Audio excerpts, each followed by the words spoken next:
I'm pregnant with Paul's child. The baby will be here soon. You need to leave him. My sister's sudden intrusion left me more exasperated than shocked. I couldn't believe she was not only having an affair with my husband but also boasting about her pregnancy. I didn't expect her to be so shameless.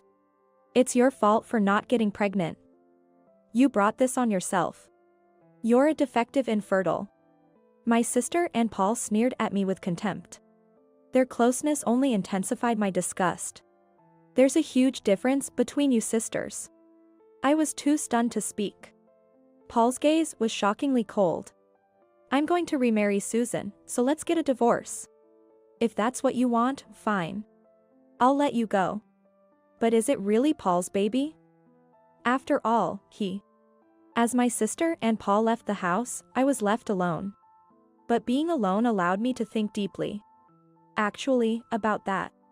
This is getting interesting. Just wait and see. You'll pay for what you did to me. My name is Emily. I married Paul, the VP at our company and the CEO's son, when I was 30. Paul's parents had always treated me kindly since I was just an employee, and it was through their introduction that we got married. My parents also blessed our marriage, and everything seemed to be going well. We continued working at the same place, and everything seemed perfect, right after our wedding. I never imagined I would soon be plunged into misery. At first, Paul was kind, but he changed after we got married.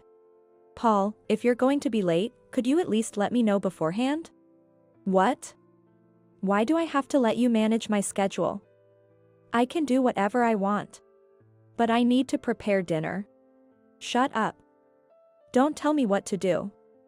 You're doing all this on your own. Yet, he would get angry when dinner wasn't ready when he wanted it. As I watched Paul's back as he stormed out, yelling, I sighed deeply.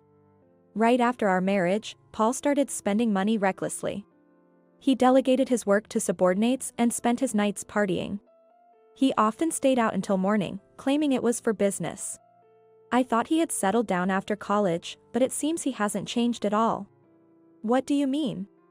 I went to the same college as him. He was notorious for partying and had multiple girlfriends at the same time. It was so bad that Mr. Smith, the CEO, nearly disowned him. We all thought he had changed when he started working seriously. I realized that being too shocked to speak is a real phenomenon. I could hear my voice trembling as I managed to speak. I had no idea. My colleague nodded emphatically next to me. He was really serious when he joined the company. We all thought he'd learned his lesson. That's probably why Mr. Smith made him VP. I see. Emily, you're well liked in the company. Maybe he got complacent after marrying you, thinking he was guaranteed to inherit the business. Indeed, Paul's reputation worsened noticeably. There were even calls to fire him and promote the current senior manager. That jerk insulted me again. He needs to respect my position. At home, Paul constantly complained about Mike, the senior manager. As my direct supervisor, I felt quite awkward. Why is my wife working under that guy? I'm in accounting. Even though I was trembling from his yelling, I still tried to argue back, which he clearly didn't like. Paul slammed his fist against the wall, making a loud noise. Shut up. Don't talk back. Get him fired. You work with him every day, you can figure something out. That's impossible, he's a decent person. Don't side with him just because you're my wife. Paul only complained and made no effort to improve. Moreover, he hadn't contributed any money to the household since we got married. I managed all our expenses with my salary. While I could handle it for now, the future worried me. Could you please contribute at least a little to the household? Even just for groceries and utilities? What? Why should I give you my money? You have a job. You can't say that. We're married, aren't we? At least split the living expenses with me. For the first time, I felt like I stood my ground against Paul's anger. I was paying for all the groceries and utilities, and it was truly a financial struggle. Living expenses should be shared, not shouldered by one person. But Paul didn't understand. He probably didn't even try. To him, I was just a pawn for inheriting the company. Did you marry me just for my money? Of course not. It's just hard to maintain the standard of living you want on my income alone. I'm just asking for some cooperation. Shut up. I hate poor people like you. Don't show your face around me for a while. This was going nowhere. Yet, I was hesitant to talk to his parents. They're good people, and I didn't want to worry them or strain our relationship because of Paul. They were as important to me as my own parents. If they confronted Paul, he would likely take it out on me. That would be unbearable. The house we lived in was built by his parents. They paid for it and left the details to us. At that time, Paul was still reasonable, and it was fun to make decisions together, but that seems like a distant memory now. However, out of gratitude to his parents, I'll keep trying a little longer. I renewed my resolve and headed to work. 3 years passed while I endured Paul for the sake of his parents. Paul's behavior only got worse, and he became notorious as a spoiled son. Apparently, he even bragged about not contributing money to the household while out drinking. Because of this, I was seen as weak and unable to manage my husband, or pitted as a woman stuck with a useless man. Even while shopping, I felt like strangers were gossiping about me. Some employees also looked down on me for not being able to control Paul. How can she let her husband do whatever he wants? If it were me, I wouldn't stand it. Maybe she's scared of being told to divorce. Even if she keeps quiet, she might become the CEO's wife one day. If that spoiled son becomes CEO, then the CEO's wife would basically run the company. That's like a takeover. She seems quiet, but she's scary. Complaining to Paul only led to more yelling, and if he became CEO, the employees would surely suffer. So they directed their dissatisfaction and anxiety at me. Emily, you look pale. Are you all right? Oh, Mr. Smith, yes, I'm fine. If you have any problems, feel free to talk to me. Yes, thank you. Even though my in-laws subtly looked out for me, I still couldn't bring myself to discuss Paul with them. I kept postponing the conversation, thinking I could endure it, but it left me feeling guilty, as if I was hiding something. Unable to express my situation well, I grew distant from them. Our interactions became strained, and it pained me to see their worried expressions, knowing I caused it. They're such good people, yet I'm making them suffer. Still playing the good girl, huh? Does she really want to be the CEO's wife even with such a bad husband? Maybe that spoiled son was right about her being a gold digger. She even had a house built for her. Work had become an increasingly uncomfortable place. I started dreading going to the office. The only saving grace was that my direct supervisor, Mike, treated me with a very neutral attitude. Paul's nemesis, Mike, the senior manager, treated me with a strictly professional demeanor, even though I felt out of place. With the distance growing between me and my in-laws, and becoming the subject of gossip, his calm and business-like attitude was a relief. Emily, could you make copies of these documents? Yes, Mike. Look at her, being nice to both Mike and Paul. Such a people pleaser. She's just trying to cover all bases, in case one of them becomes CEO. Wow, she's so ambitious. I just focus on doing my job. No matter what they say, I'm just working. I'm not doing anything wrong. Even telling myself this repeatedly, my hands still tremble. I heard that my in-laws told Paul, at this rate, we can't let you take over the company. Paul, furious and red-faced, relayed this to me. This is your fault. They wouldn't say this if you had a child by now. I couldn't understand why it had come to this. Paul came home late every night. It wasn't easy to conceive a child under those circumstances. Why is it about that? Your parents just want you to be serious about your work. Are you saying I don't work hard? You're kidding me. I'm busier and contribute more to the company than you. I make a better salary too. You can't understand my job. When Paul got like this, he was uncontrollable. I had to wait for him to vent his anger like a spoiled child. As I braced myself for the storm to pass, Paul continued to shout. It's your fault. You can't have kids. Get fertility treatments or whatever, just produce an heir. But that's... Don't talk back. Once again, Paul started throwing things around like a tantrum-throwing child. So I crouched down and covered my head to avoid getting hit and injured. Okay. I'll get fertility treatments. Will you cooperate? Why should I have to do that when it's your fault? You're the defective one. Don't mock me. I was scared of Paul's rage, but I was also overwhelmed with exhaustion and exasperation. Why did I have to endure this? My in-laws meant well, but their efforts seemed to backfire. But no one could have predicted Paul's reaction. Doing as he said would temporarily calm him. I resigned myself and became compliant to Paul's demands. A year into starting fertility treatments as Paul demanded. Tests showed my body was fine and capable of conceiving. Doctors suggested Paul might be the issue, but he refused to get tested. Paul's moodiness and outbursts made it difficult for me and the doctors to press the issue. Paul, suspecting infertility, told me to see another doctor, but every hospital I went to gave the same results, only making him more irritable. Could you please come to the hospital with me, just once? There might be things we can't see when I'm alone. I had endured Paul's moods for a long time, but one day I decided to take a different approach and asked him politely. What? I'm busy. I don't have time to deal with your mess. But without your help, we can't do IVF. My eggs are fine, so we need to move to the next step.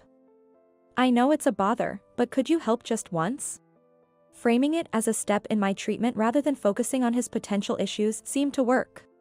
He frowned slightly but watched me closely, glaring as if trying to gauge my intentions. You're paying for this treatment, right? Of course. It's my problem, so I'll take full responsibility. Fine. I'll go then.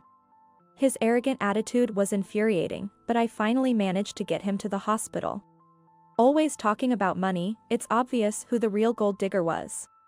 However, seeing my eagerness to have his child seemed to please him. He loved being the center of attention. No matter how old he gets, Paul remains childish and immature.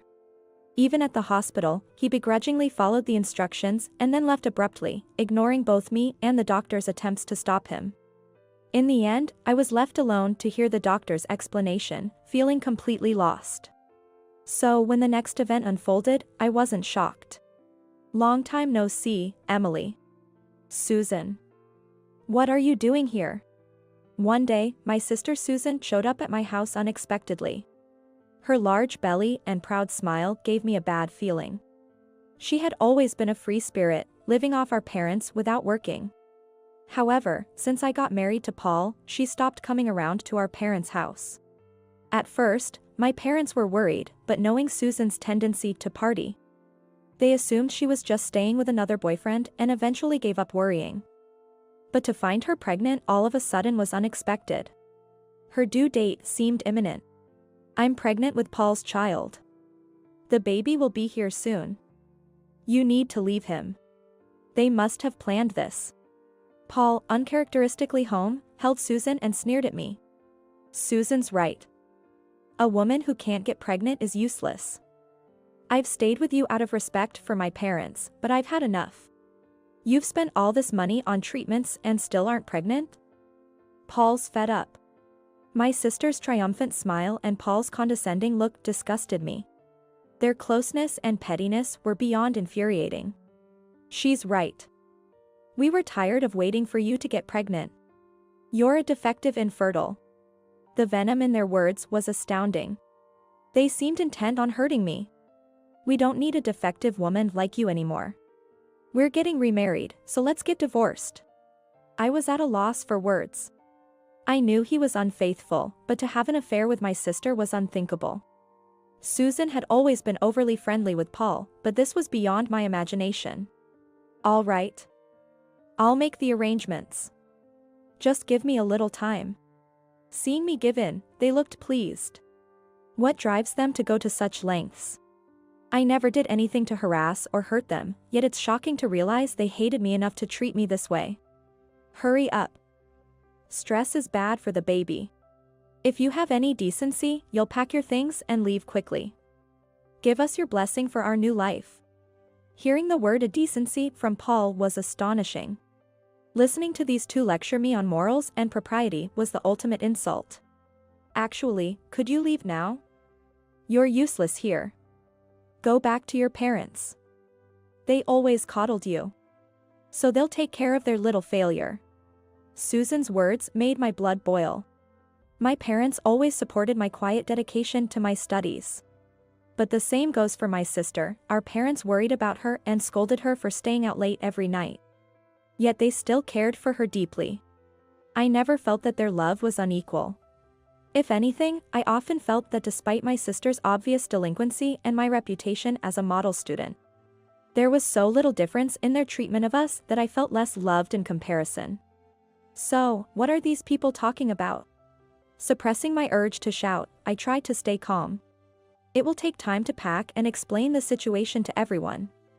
Please wait a little longer. Feigning dejection, I noticed the delight on their faces. Susan, in particular, couldn't hide the smile creeping onto her face despite her attempts to look annoyed.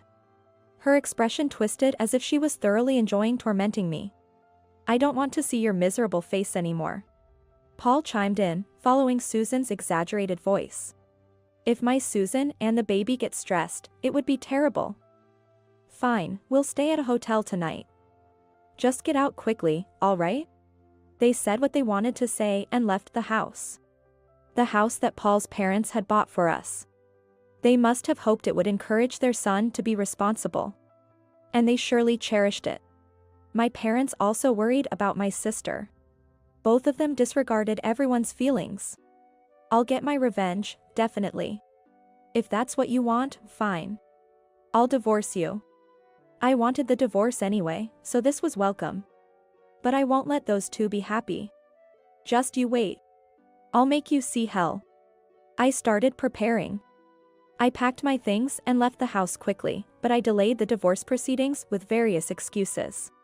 In the meantime, I gathered evidence and prepared my case.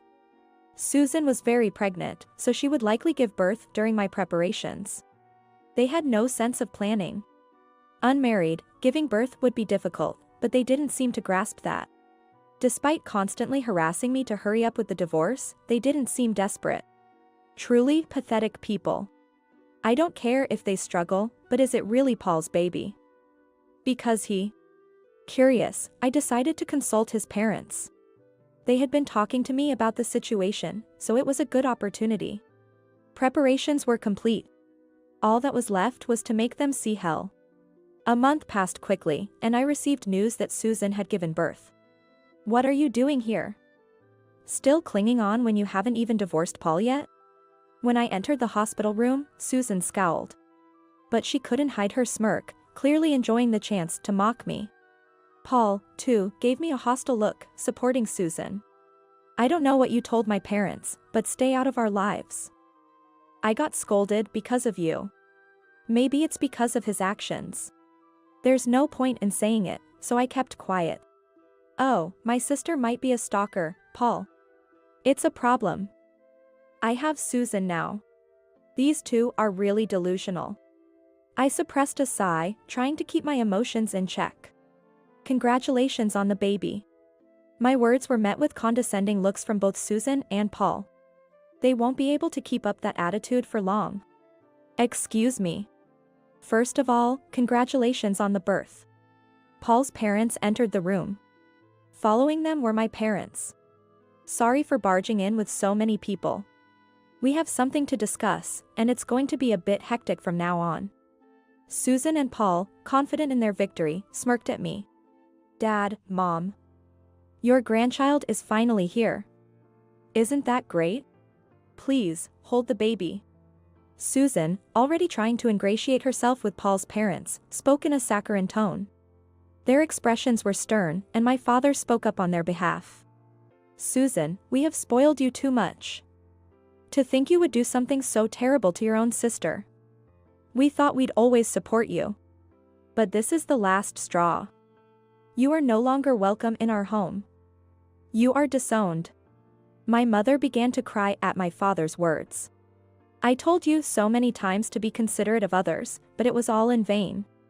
What is this? Susan's eyes widened in shock at the sudden declaration of disownment. I can't believe you would say that to me after I just had a baby. I don't want to be associated with poor people like you anyway. Paul sided with my sister. Placing a hand on her shoulder, he glared at my parents. How dare you say that to a woman who just gave birth? Even if you're Susan's parents, I can't forgive that. Turning to Susan, he boasted. I'll protect you, don't worry. Paul. Lost in their delusions, they were oblivious to reality. I couldn't believe my sister, after being taken care of for so long, would call our parents poor. My parents must have been more shocked than I was, but they remained composed, likely prepared for this confrontation. Perhaps there had been more conflicts between my sister and our parents than I knew about. Don't think you're off the hook, Paul. You're disowned too. You won't inherit the company, and you're fired effective immediately. Don't ever show your face again. What? What are you talking about? Paul's face contorted in anger at his father's words. Susan turned pale and started trembling. They had insulted their own parents to secure a place of power, only to see it slip away. I struggled to keep from laughing at their panic. I'm the only heir. We have your grandchild now. The family is secure. What era are you living in? Paul's parents were visibly exasperated. Paul looked desperate, almost ready to beg them. Susan, still confused, kept glancing between Paul and his parents. If you were competent, we might have considered leaving the company to you, but it was a mistake. We'll leave the company to someone trustworthy. This is a joke. You can't do this. Finally, Paul's temper exploded, and his angry shouts echoed through the room. But his father and mother, seemingly used to this, didn't even flinch. I'm already telling people I'll be the CEO. You can't do this. You made that decision on your own. We never agreed to it. Paul's mother, who had been quiet until now, stood firm. You've borrowed money claiming you'd become CEO. Find a job and pay it back yourself. We can't support you anymore. So, impossible. Given Paul's extravagant lifestyle, it wasn't surprising he had debts. Even though he earned a good salary as VP, his love for luxury and women likely far exceeded his income. I had heard he secretly bought cars and apartments, so who knows how much debt he had. Finally, Susan seemed to grasp the situation and glared at Paul, abandoning her previously sycophantic attitude. This isn't what we agreed on. What's going on? Why did I even have this baby? But Paul was too preoccupied to care. He was completely absorbed in shouting at his parents. You told me to prove my bloodline if a grandchild was born. I even did the tests for that. What was the point? Susan's face went pale. Clearly, she couldn't afford for tests to be done. What are you talking about? I didn't know about this. Susan's shrill voice caused Paul to frown. He glared at her, annoyed, as if she were an inconvenience. Their previous camaraderie seemed to vanish. It's obviously my kid, so there's no problem. Why are you freaking out? Just stay quiet. Actually, about that.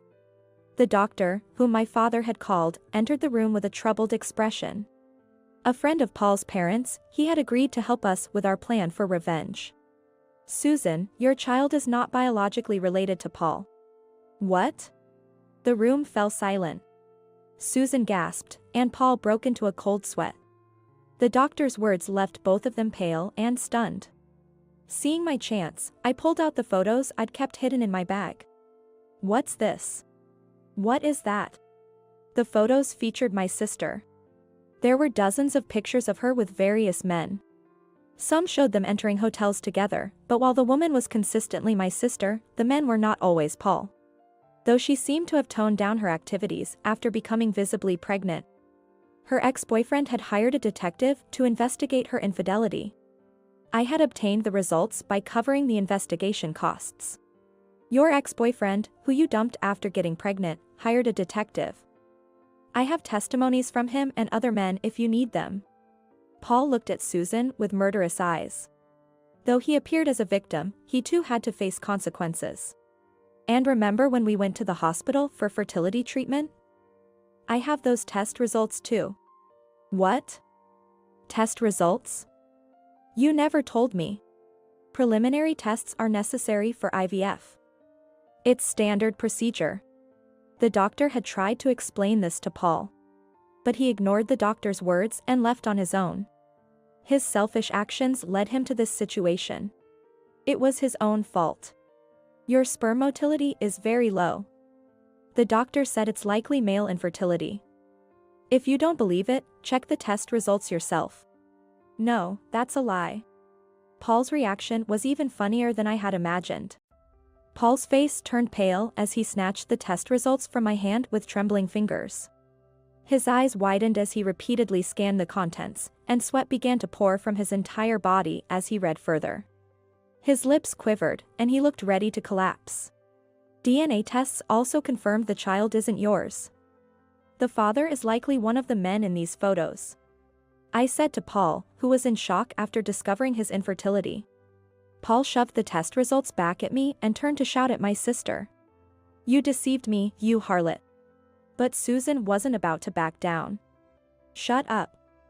It's your fault for being infertile. That's a lie. It's because you're a slut. Paul, unwilling to accept reality, then turned his glare on me. He was truly busy with his anger. Emily. You must be lying. How can I believe this piece of paper? You're just trying to get back at me. You're the defective one here. Defective? His words were so absurd that both our parents frowned. Whether he didn't notice or didn't care, Paul was oblivious to the reactions around him. The more he talked, the worse he made his own situation. My test results were normal at every hospital. If you don't believe me, go get tested at various hospitals yourself. I don't have time for that. Enough already. Finally, Paul's father raised his voice. Enough. You should be ashamed of yourself. This is disgraceful. Don't embarrass us any further. We owe Emily an apology. Paul faltered at his parents' words. As his yelling ceased, Susan jumped in. Because of you, my future is ruined. What are you going to do about it? Shut up, you slut. That's my line. You tricked me. Get out of here with your kid. What followed was a vicious argument. In the end, their relationship was built on money. Seeing their true feelings and greed laid bare was embarrassing to watch. Without money, you have nothing good about you. Don't act high and mighty. You washed up party girl. Both sets of parents were left shaking their heads in disbelief. I'm at a loss for words. How did they end up like this? The baby is the real victim here. The child is innocent. I shared their concern. It was worrying to think of a child growing up with such parents, and I doubted they could even raise a child properly. Ignoring our concerns, Susan turned her attention to me. Apparently, she cared more about herself than her child's future. This is all your fault for bringing him into our lives. My life is ruined because of you. Take responsibility. Paul grabbed Susan's shoulder. He looked like he was about to hit her. What did you say? Don't touch me, you infertile jerk. The absurdity was overwhelming. I let out a long sigh, releasing all the frustration I had held back. Your actions are your own responsibility. If anything, you owe me for all the trouble you've caused. What? Don't be ridiculous. You've always looked down on me. I've hated that look in your eyes since we were kids. If anyone looked down on me for being overly serious, it was my sister. Maybe she had her own issues with me and our parents. What a coincidence. I've always hated the way you belittled me and treated me with contempt. What are you saying? You're such an unlikable woman. No wonder you're getting dumped. This kind of double standard was exactly what defined her words. Nothing she said made any sense anymore. Talking is a waste of time. Let me get straight to the point. I've decided to hold you both accountable. I handed copies of the legal documents for the alimony claim, prepared by my lawyer, to both Susan and Paul. I also filed for divorce from Paul. Knowing that trying to resolve this with discussion would be futile, I took the firm approach. Both of you will pay every cent you owe. The amount was small compared to the years of suffering and mistreatment I'd endured, but the two of them exploded in rage. You're suing your own sister for alimony? That's outrageous. You gold digger. You just want money, don't you? I didn't care about the money, I just wanted to make them live in hell. Judging by their reaction, this was the most effective way. Their parents, unable to bear the sight of their pathetic outbursts any longer, spoke up. What you did to Emily was far worse. Be grateful it's only this much. How dare you, after having an affair with your sister's husband? Have some decency. However, reprimands from their own parents had no effect on these selfish individuals. Their eyes blazed with a sense that everyone else was the enemy. Seeing them in a half-mad state, hair disheveled and shrieking, was horrifying, even though I had prepared for it. If we're strangers now, then stop acting like parents. Exactly. You have no say in our lives anymore. Had they shown any remorse, they might have been forgiven, and the disownment reconsidered. But they were too foolish to realize this. They prioritized their desires and petty pride, leading to their downfall, without even realizing it. Why is this happening? Paul's eyes met mine. I had a bad feeling. But Paul was quicker than I was. Paul glared at me with a murderous look and lunged at me. Emily, this is all your fault. Ah! I screamed instinctively. But the blow I expected never came. Mike. You're here too? Mike, who had been outside, restrained Paul. Looking down at Paul, who was now gritting his teeth in frustration, Paul's father spoke with sadness. Mike will take over the company. You can work to pay Emily her alimony. The person Paul despised most was Mike. He had always feared his position being threatened. Now that fear had become reality, and he finally lost his mental balance. Like a tantrum-throwing child, he began to thrash and scream wildly. But Mike, holding him down, remained unshaken. We knew he was difficult, but this is beyond belief. Are you all right? Please, take him away. Shortly after, security guards arrived. They took over from Mike and began escorting Paul out of the hospital. Only then did Paul realize his predicament. Paul broke free from the security guards and clung to my leg. The sight of his tear-filled, pitiful expression was deeply repulsive. I was wrong, please don't leave me. Don't you have any pride? Mike voiced my thoughts. He pulled Paul off me and protectively put an arm around my shoulders. Paul seemed to realize the full extent of his situation. You bastards. Don't think you can just laugh this off. As he was dragged away, I hoped I would never have to see him again. I could only pray the court proceedings would go smoothly. Susan, left in the hospital room, paled at the sight of Mike's arm around my shoulders. You've been seeing another man, haven't you? You're mistaken.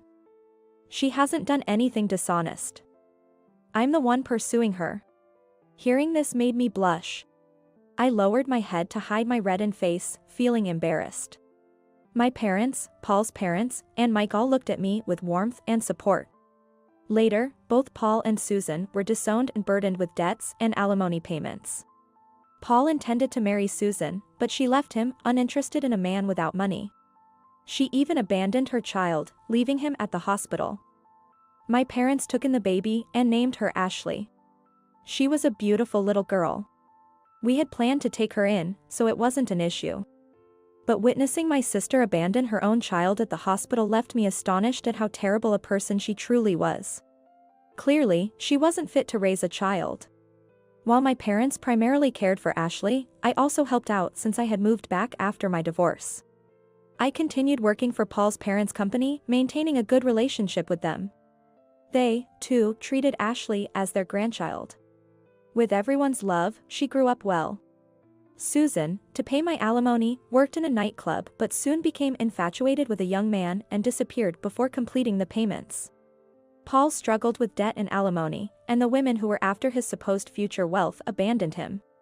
His financial situation seemed hopeless, and his creditors were losing patience. Rumors circulated that he might disappear like Susan. Years later, I married Mike. We had 2 children and lived a happy life. Okay, we're going to Grandma's house today. Yay! I'm going to play games with Ashley. Just don't be too demanding with your sister, okay? My relationship with Ashley was wonderful, and my children adored her. Emily, watch your step. Thank you, honey. Mike remained as kind and caring as ever, even after years of marriage. He cherished me, saying he loved my inner strength. I knew that with him, I could overcome anything and always be happy. I felt it was a reward from the universe for enduring that nightmare. I love you. I love you too. I had finally found my happiness.